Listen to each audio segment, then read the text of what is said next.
퀴즈로 배우는 한자 두 번째 시간입니다. 자, 이번 시간에는 이 글자 하나를 활용해서요, 8글자를 한꺼번에 공부하는 것을 공개하고자 합니다. 여기 보면 더할 가짜가 있죠.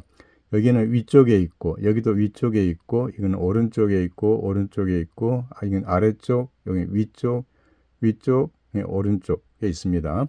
자, 그러면 첫 번째 문제부터 하죠. 이 힘력자하고 입구자 있죠. 이 두 글자를 조합하면은 5급 한자가 생겨납니다. 자, 그럼 어떤 글자일까요? 네, 힌트는 바로 이겁니다. 여기 영치기 영차하고 힘을 보태고 있죠. 그래서 여기 힘력자잖아요. 힘을 나타내고 요 입으로 뭐죠? 말을 하죠. 그런데 영치기 영차하고 힘을 내도록 격려하고 있잖아요. 그래서 힘을 보태고 격려한다 해서 더할 가짜가 되었습니다. 여기 더할 가짜. 그래서 더할 가짜는 이렇게 활용합니다. 더하다, 보태다 라는 뜻으로는 가산점을 준다 이라죠. 네, 점수를 더 주잖아요. 그러면 가산점을 준다라고 하죠. 그리고 한패가 되다 또는 동료가 되다 라는 뜻으로 참가하다. 이때 더할 가짜는 한패가 되다, 동료가 되다. 그 다음에 영향을 미치다 라는 뜻도 있어요. 이게 가공하죠. 그러면 원래 형태의 모양이 바뀌잖아요. 그래서 이때 이 가짜는 영향을 미친다 라는 뜻으로 쓰이고 있습니다. 그리고 남에게 해를 끼치죠. 그러면 가해자가 되죠. 이와 같이 여러 가지로 활용하고 있습니다. 자, 이번은 두 번째 문제입니다. 이게 더할 가짜에다가 조개패자죠. 그러면 3급 한자가 생겨납니다. 우리가 참고를 할 것은 이 조개패자는요, 돈과 재물과 재산을 의미합니다. 자, 그러면 어떤 한자가 태어날까요? 네, 이게 힌트입니다. 입학 축하한다 하면서 격려금을 주고 있습니다. 이게 돈이잖아요. 돈. 예, 돈을 보태다 이런 뜻이 있습니다. 그래서 할애하 축하할 하. 그렇습니다. 우리가 남을 축하할 때 돈을 주면서 격려하잖아요. 가장 좋은 예가 어떻습니까? 결혼식장의 하객들. 결혼식을 축하하기 위해서 온 손님을 하객이라 하죠. 우리가 결혼식장에 가가지고 그 축하할 때 돈 봉투를 건네주잖아요. 그 다음에 입학을 축하한다. 맨입으로만 하지 마시고 돈 봉투를 건네주면서 하면 얼마나 좋습니까? 그 다음에 이번엔 세 번째 문제입니다. 더할과 나무목. 나무를 더한다 이런 뜻이죠. 그러면 3급 한자가 생겨납니다. 어떤 글자일까요? 힌트는 바로 이겁니다. 여기 실흥이라고 나오죠. 선반하고는 다릅니다. 이 실흥이란 여기 나무 있죠. 여기 나무가 1개, 2개 걸쳐져 있죠. 이렇게 해서 나무를 2개를 걸쳐서 만든 것을 실흥이라고 합니다. 선반은 그냥 판자를 대죠. 납작은 판자를 대서 만든 것은 선반이고 나무 2개를 걸쳐서 만든 것은 실흥이라고 합니다. 주로 창고에 많이 사용하죠.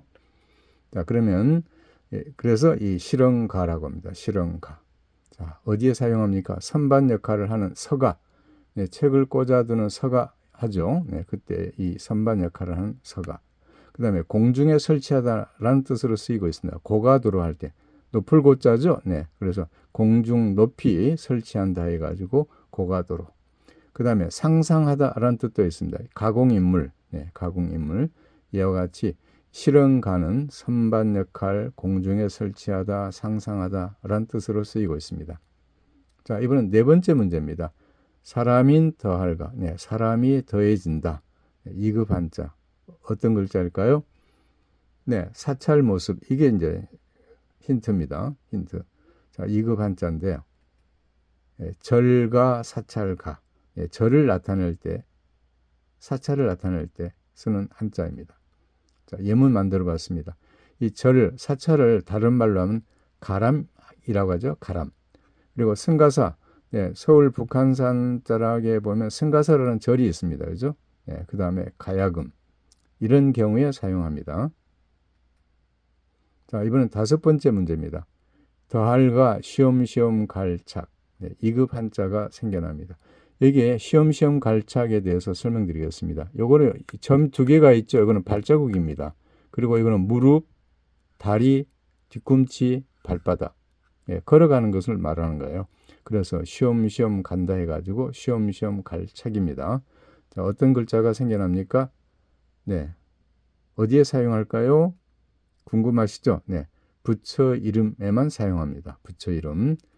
그래서 부처 이름 석가모니 하죠. 이럴 경우에만 사용하고 있습니다. 자, 이번에 6번째 문제입니다. 6번째 문제는 악기 세울 주 더할가 이 두 글자가 조합되면 1급 한자가 생겨납니다. 자, 봅시다. 자, 이런 경우죠. 예, 축하하기 위해서 어떤 행사를 하기 위해서 악기들이 준비되어 있죠. 그때 사용한다는 뜻으로 만들어진 글자인데요. 1급 한자. 봅시다. 뜻과 아름다울가. 네, 아름다울가입니다. 그래서 아름답다, 경사스럽다, 기쁘다 라는 뜻으로 쓰이고 있습니다. 자, 옛날에는 결혼식을 올린다 할 때 가래를 올린다라고 그랬어요. 가래. 결혼식입니다. 네, 그 다음에 기쁘게 받아들인다 할 때 간합하다. 또 참 기특하다라고 칭찬할 때 가상하다라고 하죠. 네, 이런 경우에 사용합니다. 자, 이번에 7번째 문제입니다. 더할가 말마. 자, 1급 한자가 생겨납니다. 어떤 글자일까요? 네, 임금님 행차 있죠. 이거를 생각하면 됩니다. 그래서 1급 한자 어떤 뜻과 의미 있는지 함께 볼까요? 네, 멍에가, 가마가, 능가할까 라는 뜻으로 쓰이고 있습니다. 자, 가마, 멍에, 능가하다, 네, 실력이 뛰어나다 이런 뜻이죠. 자, 임금님의 가마는 어가라고 그러죠. 어가. 그 다음 우리가 역사 시간에 가락국 배우죠. 가락국. 네, 그 다음에 스승을 능가하는 제자. 실력이 아주 뛰어나죠. 네, 그래서 뛰어넘다라는 뜻으로 능가하는 제자, 스승을 능가하는 제자 이런 뜻으로 쓰이고 있습니다. 자, 이번엔 8번째 문제입니다. 더할가 옷의. 네, 옷을 더한다. 글쎄요, 어떤 한자일까요? 네, 바로 이겁니다. 승려들의 가사 복장을 말합니다. 그래서 이 글자는 가사가라고 합니다. 여기 그 왼쪽 어깨에서 오른쪽 겨드랑이 밑으로 이렇게 걸쳐 입었죠. 자, 여기 가사 설명 사전에 나와 있는 대로요. 승려가 삼독을 버린 표시로 장삼 위에 왼쪽 어깨에서 오른쪽 겨드랑이 밑으로 걸쳐 입는 옷을 가사라고 합니다. 자, 이번에는 이제 9번째 문제입니다. 예, 발족 더할가. 네, 발을 더한다. 그런데 특급 한자입니다. 어떤 한자인지 궁금하시죠? 자, 이런 한자입니다. 특급 한자인데 책상다리 모습 있죠. 이 모습을 생각하면은 이 뜻과 음을 외울 수 있습니다. 책상다리 할가. 네, 책상다리 할가. 이 책상다리 할가는 양반다리하고 같은 말이죠. 양반다리 모습, 책상다리 모습 같은 말입니다. 자, 그래서 책상다리 모습은 여기 볼까요? 이 발을 무릎 밑에다 이게 두고 있죠. 네, 무릎 밑에다. 근데 결과부자는 발등을 어떻습니까? 무릎 위쪽으로 이게 얹죠. 네, 무릎 위쪽에 또는 허벅지에도 걸치기도 하죠. 이런 거죠. 그래서 책상다리하고 결과부자는 분명히 다릅니다.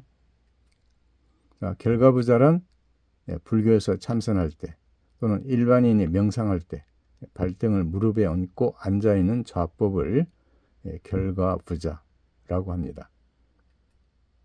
자, 어떻습니까? 이 더할가 한 글자를 활용해서 8글자를 공부할 수 있었습니다. 참 재밌죠? 한자는 공부하는 방법에 따라서 재밌기도 하고 또는 어렵기도 합니다.